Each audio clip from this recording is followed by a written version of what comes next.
Aggressive driving.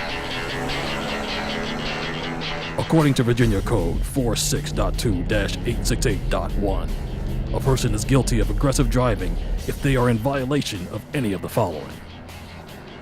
The penalties are stiff, and rightly so.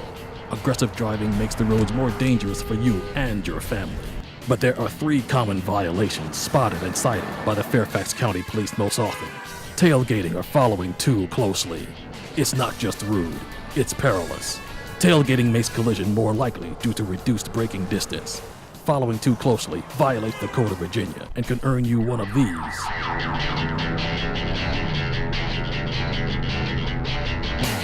Excessive lane changing or weaving. Chances are you're no stunt driver. You're probably not even close. So you'd best leave this maneuver to the professionals. And the number 1 killer on the road? Speeding. Unless you take a jump to light speed, the extra miles per hour you travel over the speed limit when you're late won't get you there significantly sooner.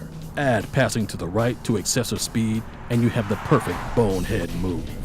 Drivers to the left may not be expecting faster traffic to the right because it doesn't belong there. Do your part. Cut back on these and other bad aggressive driving habits and help make Fairfax County a better place to drive.